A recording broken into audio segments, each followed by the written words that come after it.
Hello दोस्तों, जय हिंद, नमस्कार। मैं रमेश यादव आप सभी का स्वागत करता हूं study with Ramesh Yadav YouTube channel पर। जैसा कि आपको पता है, करंट अफेयर की हमने सीरीज चलाई हुई है, उसी को आगे बढ़ाते हुए आज की क्लास 29 और 30 मार्च का करंट अफेयर की क्लास होगी। कल मैं क्लास नहीं ले पाया था, तो आप निश्चिंत रहिए, आपका करंट अफेयर पूरा कराया जाएगा। अगर क्लास नहीं भी हो पाती तो आप धैर्य रखें, अगले दिन आपको क्लास करा दी जाएगी। उम्मीद करता हूँ अभी तक जो क्लासेस हुई हैं आपको पसंद आई होगी, और आगे भी हमारी कोशिश यही रहेगी कि आपको क्लासेस अच्छी लगे। और क्लासेस अच्छी लगे तो आप लाइक करें, शेयर करें, चैनल को सब्सक्राइब जरूर करें। तो चलिए शुरू करते हैं आज की क्लास 29 और 30 मार्च 2024 का current affair. Point number 1, Bharat बना एशिया में सबसे अधिक विदेशी फंडों का आकर्षणकर्ता, घरेलू खरीदारी 4 वर्ष के उच्चतम स्तर पर। देखो, विदेशी फंडों का आकर्षणकर्ता क्या होता है कि कोई भी विदेश का व्यक्ति या कोई भी देश हमारे देश में कोई खरीदारी करता है। नॉर्मल सी बात होगी। खरीदारी किस प्रकार की? कोई भी फंडिंग कर इन्वेस्टमेंट करता है, कोई भी इन्वेस्टमेंट करता है, कोई भी निवेश करता है। चलिए जानते हैं इसके बारे में। मार्च 2024 में विदेशी संस्थागत निवेश को FII ने भारतीय इक्विटी में $3.63 बिलियन का भारी निवेश किया, जो दिसंबर 2023 के बाद उनकी सबसे बड़ी खरीदारी थी। क्योंकि बार बार कहा जा रहा है कि आने वाला समय भारत का है, आने वाला समय भारत का है, तो इसलिए सभी इन्वेस्टमेंट कर रहे हैं भारत में। क्योंकि जिस देश की अर्थव्यवस्था स्ट्रॉन्ग दिखाई देती है, सभी वहाँ पे जाके इन्वेस्टमेंट करना चाहते हैं। ऐसा नहीं है कि भाई हमारा पैसा डूब जाए। सब ये चाहते हैं कि आज पैसा लगाएं, कुछ दिन में हमारा डबल हो जाए, 4 गुना हो जाए। तो यही सोच होती है सभी की। तो इसलिए विदेशी जो लोग हैं वो भारत में अभी इन्वेस्टमेंट कर रहे हैं, ताकि तो चलिए आगे चलते हैं, आगे देखते हैं। पॉइंट नंबर 2,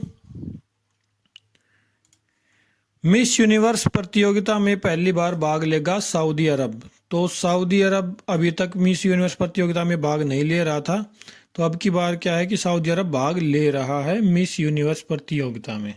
तो इम्पोर्टेंट रहेगा, जानते हैं इनके बारे में।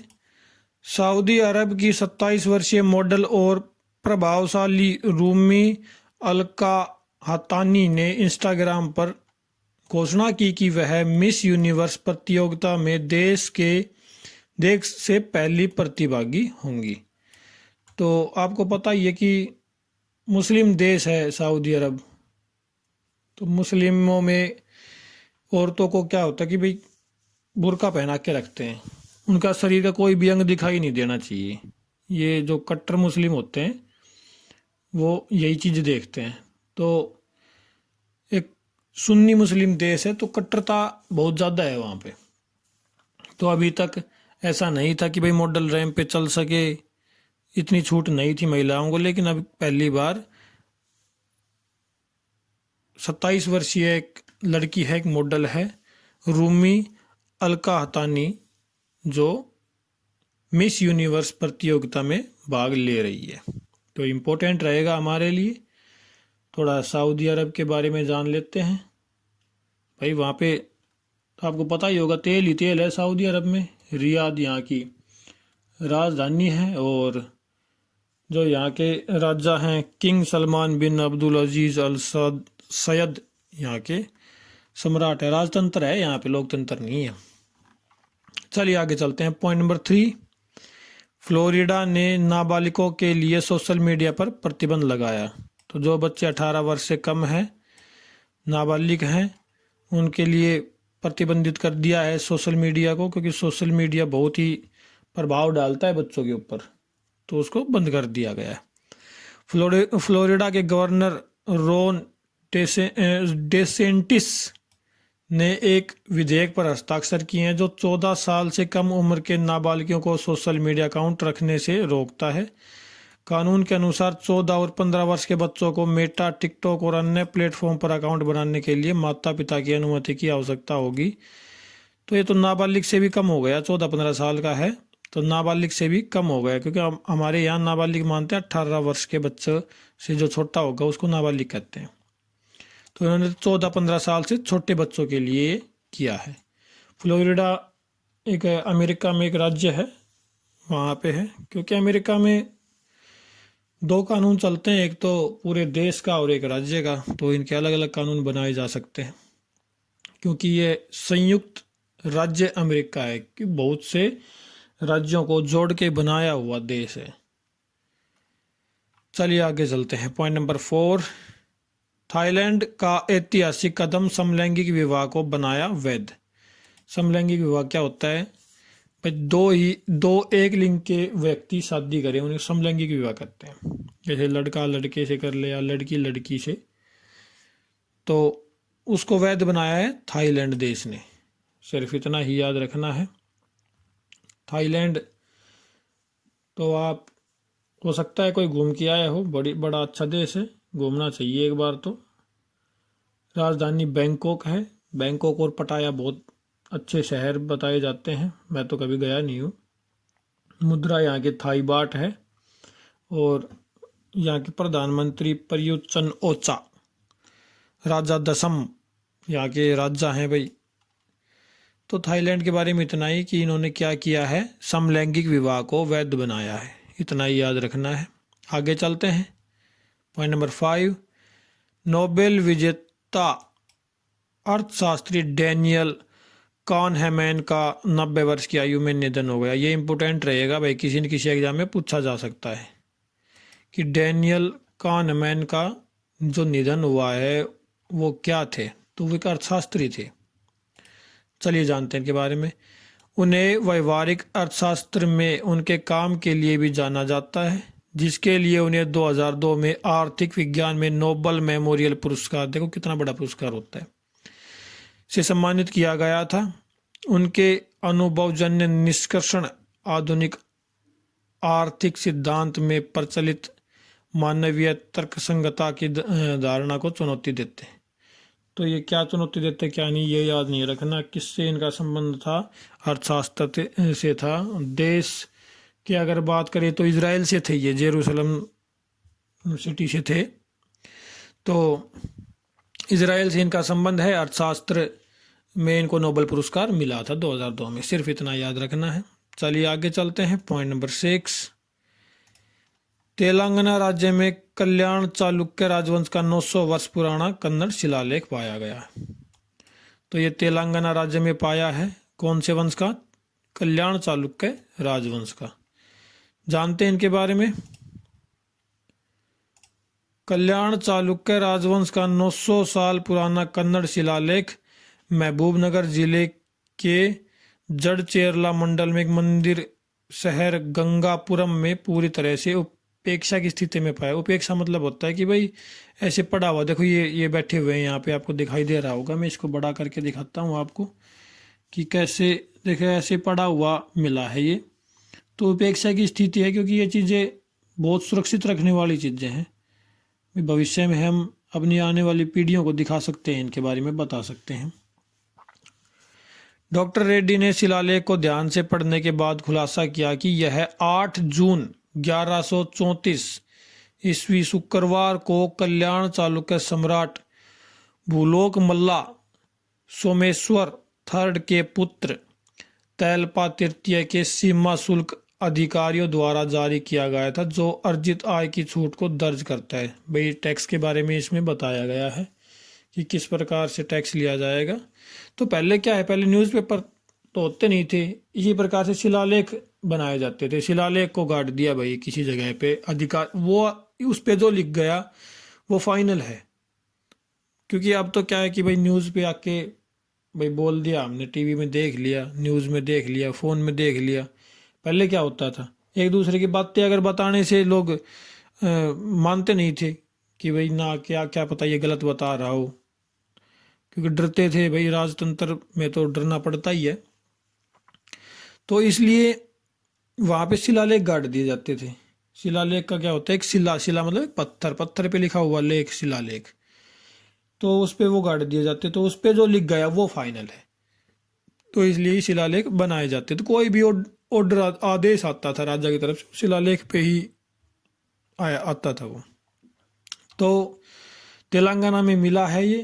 तेलंगाना का अगर जिक्र आया तो राज्यपाल और मुख्यमंत्री तो बता ही देते हैं। राज्यपाल हैं तमिलिसई सौंदरराजन और मुख्यमंत्री अनुमुल्ला रेवंत रेड्डी। तो चलिए आगे चलते हैं। पॉइंट नंबर 7, आईपीएल के इतिहास में सनराइजर्स हैदराबाद ने सबसे बड़ा स्कोर बनाया। तो ये सबसे बड़ा स्कोर बनाया, आपने देखा भी होगा, मैच अभी आईपीएल चल ही रहे हैं। पैट कमिंस की अगुवाई में टीम ने आईपीएल के इतिहास का सबसे बड़ा स्कोर बनाया। 20 ओवर में टीम ने 3 विकेट गंवाकर 277 रन बनाए, जिसके जवाब में मुंबई 20 ओवर में 5 विकेट खोकर 246 रन बना सकी।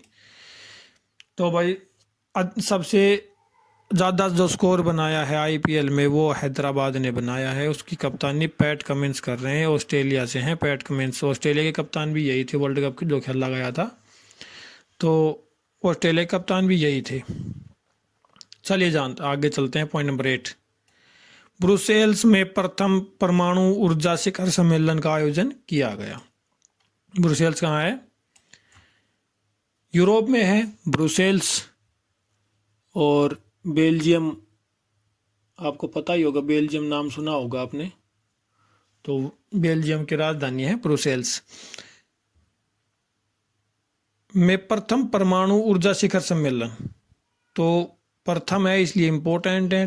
क्या है? परमाणु ऊर्जा शिखर। भाई परमाणु से जो जो ऊर्जा हम ले रहे हैं, जैसे हमारे बिजली के संयंत्र हो गए जिससे बिजली बनाई जा रही है, और परमाणु से बिजली उत्पादन में, कृषि, चिकित्सा, स्वास्थ्य, सभी में ऊर्जा कोई भी हो सभी में उसका यूज तो होगा ही।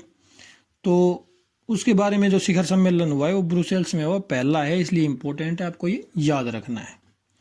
तो आगे चलते हैं। पॉइंट नंबर 9, भारतीय सेना ने नई दिल्ली में प्रथम सेना कमांडर सम्मेलन 2024 का आयोजन किया। इम्पोर्टेंट रहेगा कि भारतीय सेना ने, क्योंकि प्रथम है, सेना कमांडर सम्मेलन कहाँ हुआ?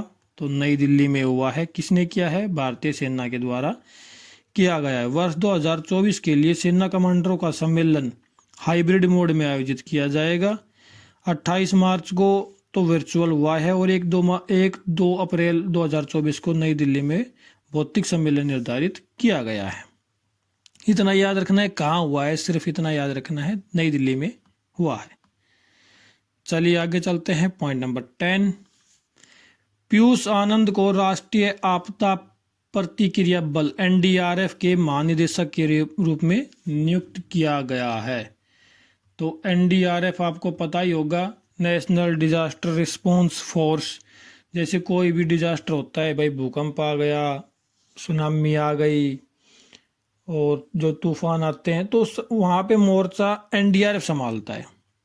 कुछ भी हो, जो भी डिजास्टर होगा उसमें एनडीआरएफ ही काम करता है। तो उसके महानिदेशक के रूप में नियुक्त किया गया है पीयूष आनंद जी को। सिर्फ आपको इतना याद रखना है। चलिए आगे चलते हैं। पॉइंट नंबर 11, सदानंद वसंत दाते को राष्ट्रीय जांच एजेंसी एनआईए के बारे में तो आपको पता ही होगा, नेशनल इन्वेस्टिगेशन एजेंसी। इसका काम क्या है? आतंकवाद को रोकना। एनआईए का काम है आतंकवाद को रोकना। महाराष्ट्र आतंकवाद निरोधक दस्ते एटीएस के प्रमुख सदानंद वसंत दाते, बार बार प्रॉब्लम आ रही है, हाँ, सदानंद वसंत दाते को राष्ट्रीय जांच एजेंसी का महानिदेशक नियुक्त किया गया है। इतना याद रखना है आपको कि एनआईए का प्रमुख किसे बनाया गया है? तो एनआईए का प्रमुख बनाया गया है सदानंद वसंत दाते को। चलिए आगे चलते हैं। पॉइंट नंबर 12, हाल ही में श्रीलंका में मेदिन पोया उत्सव मनाया गया। तो मेदिन पोया उत्सव श्रीलंका में मनाया जाता है किस खुशी में? कि महात्मा बुद्ध जब संन्यास ले लिया था उन्होंने, तो संन्यास लेने के बाद अपने पिता से मिलने गए थे लगभग 20,000 अपने फॉलोअर को साथ लेकर। उनके 20,000 अनुयायी उनके उनके साथ थे। तब उस मिलन को ही मेदिन पोया के नाम से जाना जाता है और ये उत्सव श्रीलंका में मनाया जाता है। मेदिन पोया वह दिन है जब बुद्ध पहली बार सम्मा संबुद्ध पूर्ण रूप से प्रबुद्ध व्यक्ति के रूप में अपने पिता राजा शुद्धोधन से मिले थे। मेदिन पोया मार्च में पड़ता है। तो आप याद रखना कि मेदिन पोया उत्सव है वो श्रीलंका में मनाया जाता है, क्योंकि बौद्ध धर्म वहाँ काफ़ी ज़्यादा है, बौद्ध धर्म भी। तो कैसी लगी फिर आज की क्लास? उम्मीद करता हूँ अच्छी लगी होगी। अगर क्लास अच्छी लगी है तो आप लाइक करें, शेयर करें, चैनल को सब्सक्राइब करें और बेल आइकन ज़रूर दबाएं ताकि आपको कोई भी क्लास आए तो उसका नोटिफिकेशन मिलता रहे। तो आज के लिए इतना ही। क्लास देखने के लिए आपका बहुत बहुत धन्यवाद। Thank you very much.